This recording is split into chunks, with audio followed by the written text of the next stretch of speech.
Hey guys, today, let's see about cardiac action potential. Before moving on to cardiac action potential, we must know about two basic terminologies: resting membrane potential and threshold potential. Let's dive into resting membrane potential. We are now looking at a cell. The RMP is formed by two components, active and passive. Active component is the sodium-potassium ATP pump. It pumps 3 sodium ions outside the membrane and 2 potassium ions inside the cell. This creates a disruption in the electrical neutrality across the cell membrane. Now, we have more negative charge inside the cell. Passive component is the potassium leak channels. This creates a slow constant leak of potassium outside the cell. This increases the negativity inside the membrane more. Cells with automaticity such as cardiac nodal cells, also called as pacemaker cells, do not really have a resting membrane potential. This is because the membrane potential is constantly changing, and cells are never really at rest. RMP is therefore only a brief transient state. Now, I hope you have understood about resting membrane potential. Let's dive into threshold potential. It's the minimum voltage a cell must reach for it to fire an action potential. If the cell becomes positive enough to reach this level, it fires. If it doesn't, then nothing happens. Think of it like a switch. Below the threshold, switch is off, and above the threshold, switch is on. Excitable cells have to discharge repetitively. Hence, the threshold for these cells are reduced to lower levels. The RMP of nodal fibers is -55 to -60 millivolts, whereas for the ventricular muscle fibers, it is -85 to -90 millivolts. Now we are looking at the cardiac conduction system. This is the sinoatrial node, and this is the atrioventricular node.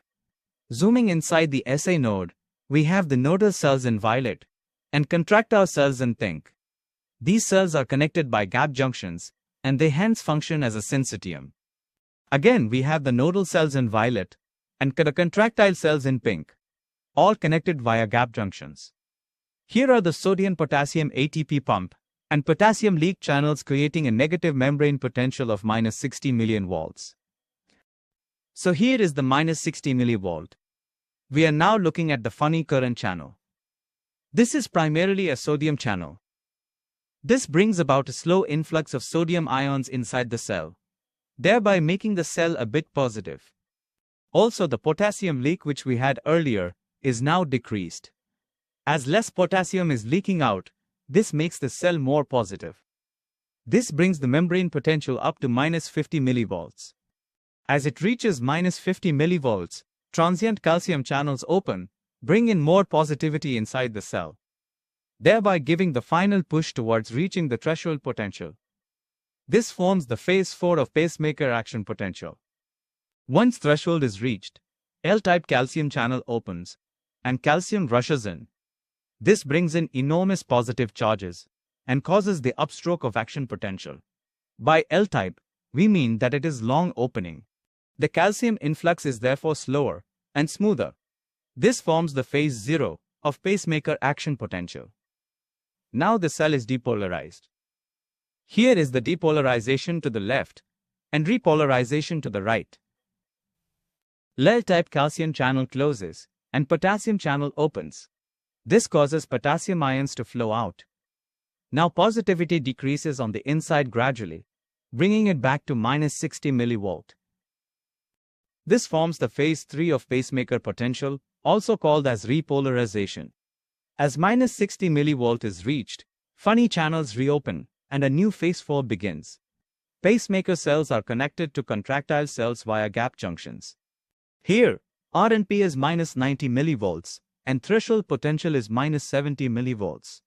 We have fast-gated sodium channels here. They are not like the calcium channels in pacemaker cells, which is slow and smooth. Sodium channels are fast and rapid. They bring in rapid positive charges and causes rapid depolarization. This is phase 0 of cardiac contractile cells. Now, there is transient outward potassium channel, which sends potassium outside the cells, causing a decrease in positivity. This forms the initial repolarization, or phase 1 of cardiac contractile cell action potential. Meanwhile, L-type calcium channel opens, and also potassium channel opens partially.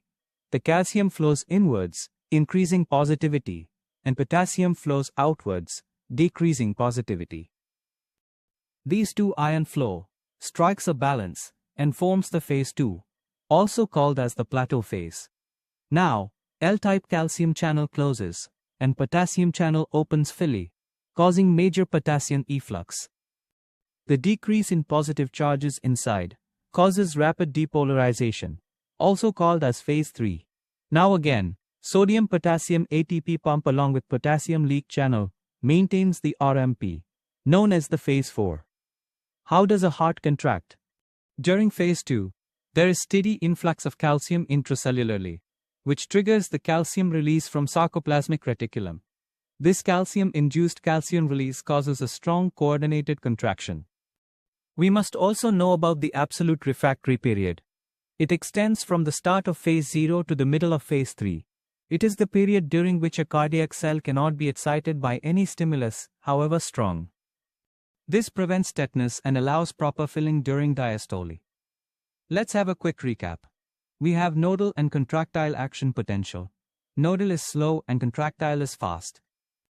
In nodal, RMP is minus 60 mV and threshold is minus 40 mV. Whereas in contractile, RMP is minus 90 mV and threshold is minus 70 mV. In nodal action potential, there are 3 phases.